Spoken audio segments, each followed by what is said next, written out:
ከሰዎች መካከል ሲሆን አብዛኛውን ጊዜ ዝምተኛ ነኝ።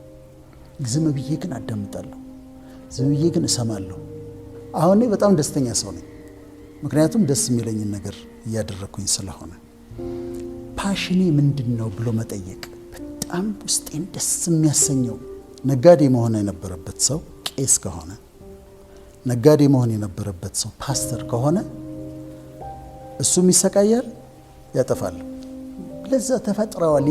ያን ከዛ ውጪ ሌላ ነገር መሆን አይችሉም። እኛ ሁላችንም በህይወት የምንኖርበት ዓላማ አለ። በአጠቃላይ ለሰው ልጆች የተሰጠ ዓላማ ቢኖርም ግን ለእያንዳንዳችን ደግሞ የተሰጠ ፐርፐዝ፣ የህይወት ፐርፐዝ አለ። ያንን ካገኘነው በጣም ጥሩ ይሆንልናል። ካላገኘነው ደስተኞች አንሆን። አሁን ለደሞዝ ለማግኘት ብቻ ከሆነ የምሰራው፣ በቃ እንጀራ መብላት ስላለብኝ ቤት ኪራይ መክፈል ስላለብኝ ከሆነ የምሰራው፣ መስሪያ ቤቴ ሲሄድ ደስተኛ አይደለሁ። በጣም ደስ አይለኝ ነው የምኖረው። አንዳንድ ጊዜ ሰዎች የህይወት ጥሪያቸውን ሚስ ያደርጉታል። ከኔ ልጀምር። እኔ አሁን በጣም ደስተኛ ነኝ። ለምን መሰለሽ? አሁን ካንቺ ጋር ቁጭ የማደርገው ነገር ፓሽኔ ነው። እምወደውን ነገር እያደረኩኝ ነው። እኔ የምወደው ምንድነው? ማንበብ፣ በእውቀት ማደግ፣ እውቀት ማካፈል፣ ማስተማር፣ ከዛ ካውንስል ማድረግ፣ ካውንስሊንግ መስራት፣ የሰዎችን እንቆቅልሽ መፍታት፣ ከጭንቀታቸው ማውጣት። ይሄ ፓሽኔ ነው። ሐኪም ነኝ። ዶክተርነቴ ሕክምና ነው። ክሊኒክ ቁጭ ብሎ ማከም ብዙ ፓሽኔ አይደለም።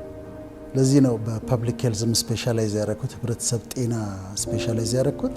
ክሊኒክ መጥቀመጥ ስለማይጠይቀኝ ነው።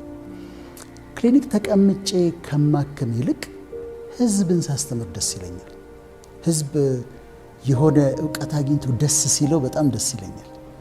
ከዛ ካውንስሊንግ ሰርቼ በጣም ጭንቀት ውስጥ የነበሩ ሰዎች ሪሊፍድ ሆነው ደስ ብሏቸው ሳይ ደስ ይለኛል። ወደ እግዚአብሔር ያልቀረቡ ሰዎችን የእግዚአብሔርን መልካምነት አሳይቼ ወደሱ እንዲጠጉ ሳደርግ ደስ ይለኛል። ይሄ ፓሽኔ ነው። ትምህርቶችም ከዛ ጋር የተያዙ ናቸው። ቴዎሎጂም፣ ሳይኮሎጂም፣ ትሮፒካል ሜዲሲንም ተገናኝተውልኛል እና አሁን በጣም ደስተኛ ሰው ነኝ፣ ምክንያቱም ደስ የሚለኝን ነገር እያደረኩኝ ስለሆነ። ፓሽኔ ምንድነው ብሎ መጠየቅ በጣም ውስጤን ደስ የሚያሰኘው፣ ሳደርገው ደስ የሚለኝ ነገር ምንድነው ብሎ መጠየቅ ያስፈልጋል። ከዛ እሱም ማግኘት። ሚስ ከተደረገ ለምሳሌ አንድ ሰው ነጋዴ መሆን የነበረበት ሰው ቄስ ከሆነ፣ ነጋዴ መሆን የነበረበት ሰው ፓስተር ከሆነ እሱም ይሰቃያል፣ ያጠፋል። ምክንያቱም እሱ የቢዝነስ ሰው ነበር መሆን ያለበት። የቢዝነስ ሰው ሆኖ ቢዝነሱን እየሰራ ምን እያለ ገንዘብ ማግኘትና በገንዘቡ መስራት ነበረበት። ግን ይሄ ሰውዬ በስተት ቄስ ሆነ፣ በስተት ፓስተር ሆነ። ስለዚህ ምን ይሆናል? ቤተ ክርስቲያን ተቀምጦ ገንዘብ የሚያገኝበትን መንገድ ነው የሚያሰላስለው። እንዴት ቢዝነስን አብሮ አይሄድም። ክህነትና ቢዝነስ አብሮ አይሄድም። ክህነት ጥሪ ያስፈልገዋል። ስለዚህ ሚስ ስላደረገ ደስተኛ አይደለም እና ያጠፋል ሁሉ።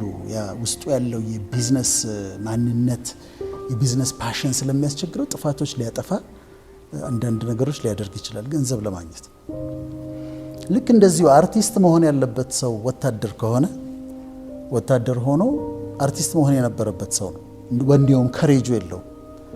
ከዛ ሻለቃም ምናምን ሊሆን ይችላል። ግን ጦርነት በመጣ ቁጥር፣ የመድፍ ድምፅ በመጣ ቁጥር እየደነበረ ያልተሰጠው ነገር ነው። በፍርሃት ነው የሚያሳልፈው። እና የፓሽናችንን በጣም መፈለግ ያስፈልጋል። እና ለተፈጠርንበት ያንን ፓሽን ተከትሎ ለተፈጠርንበት ዓላማ መኖር ያስፈልጋል። እኔ ሐኪሞችን ማውቃቸው አሉ። ለምሳሌ የማህፀን ሐኪም፣ የጋይኒኮሎጂ ኦብስቴትሪክስ የሚባለው ልጅ ማዋለድ፣ የማህፀን ሕክምናም ልጅ ማዋለድም አለ። እና አንድ እኛም ተማሪዎች እያለን በጣም እናደንቀው ሐኪም ነበር። የጋይኒኮሎጂስት ኦብስቴትሪሽን ነው። በቃ ደስታው ነው ማዋለድ። ልጅ ማዋለድ የመጨረሻ ደስታው ነው፣ አይደክመውም። ከዛ ኮምፕሊኬሽን ሲሆን በቫኪዩም ሲሆን በቫኪዩም ማውጣት፣ በሌላ በኢንስትሩመንት ማውጣት ካለበት ፎርሴፕስ የሚባል በሱ ማውጣት፣ ካልሆነ ሄዶ ሲዘሪያን ሴክሽን ሰርጀሪ ሰርቶ ማዋለድ፣ ከዛ ልጁ ሲያለቅስ መስማት ተወልዶ ደስታው ነው። ሌሊት ይጠራል ከእንቅልፉ ተጠርቶ ሲመጣ አይነጨነጭም። ለምን? ደስታው ነው፣ ፓሽኑ ነው። ይሄ ሰውዬ አግኝቷል ራሱን እና አይነጨነጭም። ለገንዘብ ብሎ አይደለም የሚሰራው። ሰርጅኖች አሉ ማውቃቸው፣ በቃ ውስጥ ቲዩመር ካለ መርምረው ምናምን አሰቃይተው ገብተው እስኪያወጡት ድረስ ያንን ካንሰር በቃ ጊዜ የላቸውም። ሄደው ገብተው ያወጡታል መንቅለው እና ደስታቸው ነው። ባትከፊያቸውም ይሰሩታል። የህፃናት ሐኪም ሆነው ህፃናትን የሚወዱ በቃ ለቭትም ህፃናቶቹን ይወዷቸዋል እና ህፃናቶቹን ማከም ተሽሏቸው ሲያዩ ደስ ይላቸዋል። ሌላው አንዳንዱ ደግሞ ለምሳሌ ቦክሰኛ መሆን የነበረበት ሰውዬ ሐኪም ሆኖ ይቀመጥና ምንድነው ያመመሽ? እሺ ምን ጀመረሽ? እሺ ይሄንን ምርመራ ሰሪ ይላታል። ይህ ሰውዬ ሐኪም ለመሆን አልተፈጠረም። ከዛ ላቦራቶሪ ይሄን አሰሪ ላቦራቶሪ መጣላት ይሄን 7 ቀን ውሰጂ ይላታል። እንትንስ ዶክተር በቃ ነገርኩሽ እኮ ሂጂ። ይሄ የጤና ባለሙያ አይደለም። ተሳስቶ ነው የገባው፣ በስተት ነው የገባው። ስለዚህ ፓሽናችንን መለየት አንዳንዴ ሚስ አድርገነው ከሆነ ለምሳሌ መሆን የነበረብኝ ሌላ ከሆነ ደራሲ ከሆነ መሆን ያለብኝ ያንን ሙያዬን ሳልተው ኢንጂነር ከሆንኩኝ አሁን ያንን ሳልተው ወደ ድርሰቱ መምጣት ራሴን መፈለግና ማግኘት። ለፓሽን መኖር ትልቁ ቻሌንጅ ምንድነው? ለፓሽኔ ሰርተሽ ለህይወት ፐርፐዝ ኖረሽ መጀመሪያ ላይ ገንዘብ ላታገኝ ትችላለሽ። ለምሳሌ ደራሲዎችን ውሰጂ። እኛ ሀገር መጽሐፍ ማለት ማሳተም ማለት በጣም ከባድ ነው። ሌላ ሀገር መጽሐፍ ጽፋለሁ ከኔ የሚጠበቀው መጽሐፍ ብቻ ነው። ፐብሊሸር አለ፣ ገና መጽሐፌ እንዳለቀ ይወስደዋል፣ ያርመዋል። ፐብሊሸር ድርጅት አለ፣ ራሱ ያሳትማል፣ ራሱ ዲስትሪቢዩት ያደርጋል፣ ራሱ ይሸጣል። ከዛ እኔ አካውንቴ ውስጥ የሚገባኝን ይከትልኛል። እዚህስ ፐብሊሸሮች ትንሽ ናቸው፣ የሚወስዷቸው መጽሐፎች በጣም ጥቂት ናቸው።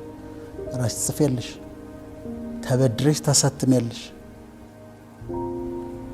ራስሽ ታከፋፍያለሽ በታክሲ። ከዛ ካከፋፈልሽ በኋላ ብር መሰብሰብ መከራ ነው እና ገንዘብ አያገኝም። ፓሽኑ ድርሰት ነው፣ መጽሐፍ አለበት። ግን ደግሞ ጽፎ ከመጽሐፉ ገበያ ያገኝ። ብዙ ደራሲዎች በዚህ ሰፈር ያደርጋሉ ኢትዮጵያ ውስጥ። ግን ይሁን ገንዘብ መጀመሪያ ባያስገኝሽም ለፓሽንሽ መኖር በኋላ ላይ ይመጣል፣ ቆይቶም ቢሆን ይመጣል። አክተሮቻችን እኮ አብዛኞቹ ብዙ ገንዘብ አያገኙም፣ ግን ለዛ ተፈጥረዋል። ያን ከዛ ውጪ ሌላ ነገር መሆን አይችሉም። ስለዚህ ብዙ ገንዘብ ባያስገኝም ለፓሽን መኖር ትልቅ ነገር ነው። አንዳንዴ እኔ እዚህም ላይ ያለ ሰዎች ጥሪያቸውን ሚስ አድርገው ቢሆን ኖሮ እዚህ ጋር ሌሎችን ሰዎች ነው ያነሳሁት። አሁን ግን አንድ ሰው ላንሳልሽ። ቢኒያም መቄዶንያ ምን አይነት ትልቅ ሰው ነው! ምን አይነት አስደናቂ ሰው ነው! ባለፈው የሆነ ፕሮግራም አዘጋጅተው አግኝቸው ነበር። አሁን ይሄ ሰው ካፒቴን ቢሆንስ ኖሮ ኢትዮጵያ ውስጥ የማይቀመጥ ፓይለትስ ቢሆን ኖሮ ይሄንን ሁሉ አዛውንት ማን ይዝልን ነበር? ማን ይሰራው ነበር? ይሄንን ልክ እንደዛ ብለሽ አስቢ። እና ግን ሰልፍለስ የሆነ ስለ ራሱ እንዲወራ የማይፈልግ እንዲህ አይነት ቃለ መጠይቅ ላይ አቅርበሽው ነው አይቼዋለሁኝ። እንደው ቪዥንህ ምንድነው? ራእይህ ምንድነው? እኔ ምን ራእይ አለኝ? በቃ ለእግዚአብሔር መኖር ነው። ምን አደረኩና ታደንቀኛለህ ነው የሚልሽ። ልታከብሪው ስትሞክሪ አይቀበልም ክብር። ግን ይሄ ሰው አንድ ሰው የሰራውን ስራ ተመልከች። ይሄ የተፈጠረበትን ዓላማ ሚስ ቢያደርግ ኖሮ ኪሳራችን በጣም ብዙ ነበር የሚሆነው። አንዳንዶቹ ደግሞ ሳይድ ባይ ሳይድ ይሰራሉ። አሁን እንደ ሰለሞን ቦጋለ፣ ደሳለኝ ኃይሉ አክተሮች ናቸው፣ ተወዳጆች ናቸው። ሩህሩህ ልብ አላቸው፣ ያለቅሳሉ እና አይችሉም፣ መርዳት ይፈልጋሉ። ስለዚህ ሙያቸውን እየሰሩ እርዳታ ደግሞ ይሰጣሉ።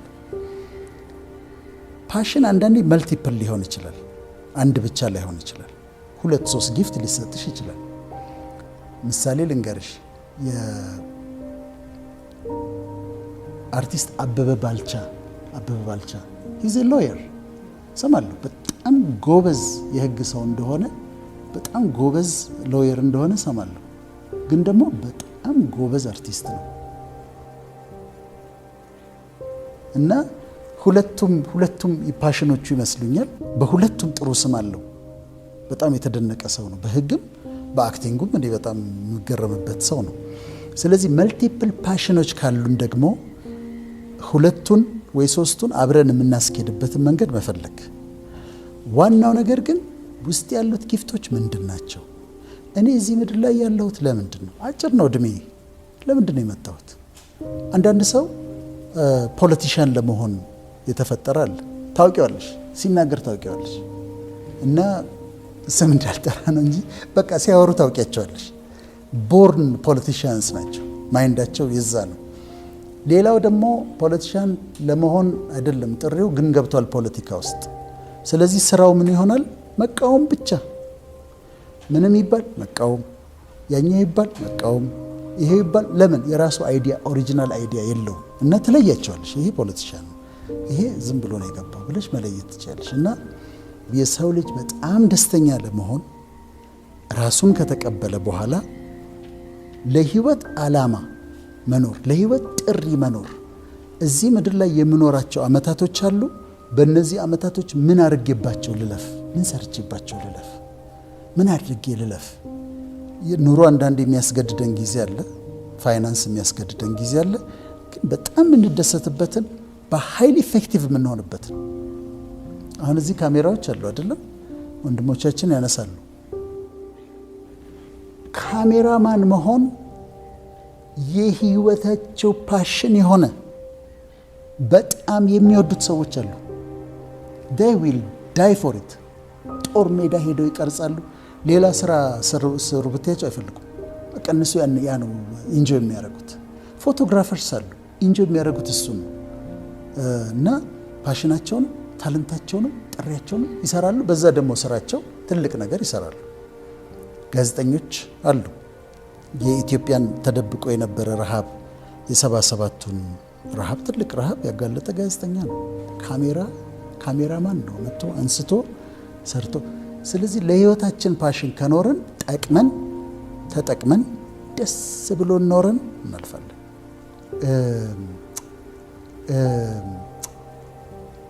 ያደጉት የበለጸጉት ሀገሮችና እኛ ልዩነታችን ይሄ ነው። አሁን አንድ ጥናት እያየሁ ነበርና 64% አሜሪካውያን ስራ ከጀመሩ በኋላ ፓሽናቸው ወደ ሆነው ነገር ይቀይራሉ ይላል። ለምን? ይችላሉ። ባለጸጋ ሀገር ስለተፈጠሩ ወደ ፓሽናቸው ለመሄድ ይችላሉ። እኛ ሀገር ፕሬሸሩ አለ። አሁን እኔን ራሴን ወይም አንቺን ምሳሌ ብንውሰድ፣ እኔ ምን ይጠበቅብኛል? አንተ ሜዲካል ዶክተር ነህ፣ 3 ማስተርስ ዲግሪ አለ። ለምንድን ነው ኢንተርናሽናል ኤንጂኦዎች የማትሰራው? ለምን ዩኤን አትሰራም? ለምን አፍሪካ ዩኒየን አትሰራም? በዶላር ነው የሚከፍሉ። አስተያየት ሊሰጠኝ የሚፈልግ የሚቀርበኝ ሰው ይሄንን ነው የሚለው። እኔ ደግሞ ጠዋት 2 ሰዓት ገብቼ ማታ 11 ሰዓት ላይ መውጣት አልችልም። ደግሞ እዛ ጋር የሆነ ቦታ ሰርቼ አውቃለሁ። ጆን ሆፕኪንስ የሚባል ዩኒቨርሲቲ እዚህ ፊልድ ብራንች ነበራቸው እና እዛ መስራት ጀመር። ኮኦርዲኔተር አድርገው ነው እንደውም የቀጠሩኝ። ደሞዙ ጥሩ ነው። ተሽከርካሪ ወንበር ላይ ትቀመጫለሽ ምናምን፣ ብዙ አትሰሪም። ብዙ ቲ ብሬኮች አሉ። አሜሪካ ደርሶ መምጣት አለ ምናምን፣ ደስ ይላል። ግን ስራ የለም። እዛ ጊዜ ስንሰራ የነበረው ምንድነው የኤችአይቪ ኤድስ ትሪትመንት ላይ ለሚሰሩ ሐኪሞችና ነርሶች የማማከሪያ ማዕከል ነው የከፈተው ጆን ሆፕኪንስ። እኔ ደግሞ እዛ ኮኦርዲኔት አደርጋለሁ። ነርሶች አሉ፣ ሐኪሞች አሉ፣ ሳይኪያትሪስት አለ ምናምን እንደዛ አለ። ከዛ አንድ ቀን ምን አልኳቸው፣ እስቲ እንሂድ ገጠር እስቲ እንሂድ አልኳቸው። ከዛ ገጠር ሄድን። ሄልት ሴንተሮች እየገባን እንዲህ አይነት አገልግሎት ጀምረን ነበረ እና እያከማችሁ እያላችሁ ኤችአይቪ እያከማችሁ እያላችሁ የሃርት የኤችአይቪ ትሪትመንት ችግር ሲገጥማችሁ ስልክ ቁጥር አለ። ስልክ እኛ ጋር ትደውሉና ፋርማሲስት አለን፣ ላቦራቶሪ ቴክኒሻን፣ ሐኪም አለን፣ ሳይኪያትሪስት አለ ምናምን መልስ እንሰጣቸዋለን አላቸው። ሁሉ ምን እንዳለው ነገር እኛ ሕክምናውም የጠፋን ምን ያው የተወሰነ መድኃኒት ነው ያለው፣ እሱን ነው የምንሰጠው። ይልቅ የምናከማቸው ህመምተኞች መድኃኒቱ እየገደላቸው ነው። ምግብ ካለመብላት የተነሳ የምትረዱን ከሆነ ለነዚህ ለመድኃኒት ለሚወስዱት ምግብ ስጧቸው። መድኃኒቱን መውሰድ አለባቸው። መድኃኒቱን ለመውሰድ ምግብ መብላት አለባቸው ብለዋል። እኔ ዜሮ ሆነብኝ ስራው። ችግሩ ሌላ፣ እዚህ ጋር የተከፈተው ሌላ። በጀቱ ስለመጣ ብቻ በጀቱ የሚመራቸው ሲስተሞች አሉ። ከተመለስን ከ2 ወር በኋላ እኔ ሪዛይን አደረኩ። አሁንም የሆነ ቢሮ ተቀምጬ ዝም ብዬ የሆነ ፊርማ እየፈረምኩ ምናምን እየቀለድኩ ኢንተርኔት ላይ ቁጭ ብዬ እየተጫወትኩ በዶላር ሊከፈለኝ ይችላል። ግን ሰው አልጠቅም። እዛ ተቆልፌ ውዬ የሚሰሩትን አከብራለሁ። ለእኔ ጥሪ ለእኔ ፓሽን ግን ያንን ማድረግ አልችልም። ስለዚህ ብዙ ዶላር ላላገኝ እችላለሁ። መጠነኛ ኑሮ ለመኖር ልገደድ እችላለሁ። ግን ፓሽኔን አግኝቻለሁ። ለፓሽኔ እኖራለሁ። ቅድም ያልኩሽ ለምሳሌ ደራሲዎች ያልኩት በቃ ብዙ አያገኙም። በችግር የሚኖሩ ደራሲዎች ያውቃለሁ። ግን ደግሞ ውስጣቸው ያለው ስነ ጽሁፍ ነው፣ መጽሐፍ ነው ያለባቸው። አሁን የእነሱን ሳፖርት የሚያደርግ ነገር ቢዘጋጅ፣ ሰዎች በታለንታቸው ለመውጣት ሲዘጋጁ የሚያግዝ ነገር ቢኖር ሀገራችን ውስጥ በጣም ጥሩ ነበር። አሶሲዬሽንስ ቢኖሩ፣ የደራሲያን ማህበር አለ፣ ግን አቅም የለውም። ከዛ አሁን አንቺ ፐብሊክ ሄልዝ ነው የተማርሽው። ሰው የሚልሽ ምንድን ነው? ኤንጂኦ ግቢ፣ እንደዚህ ግቢ፣ እዚያ አፕላይ አድርጊ፣ እዛ አፕላይ አድርጊ ምናምን።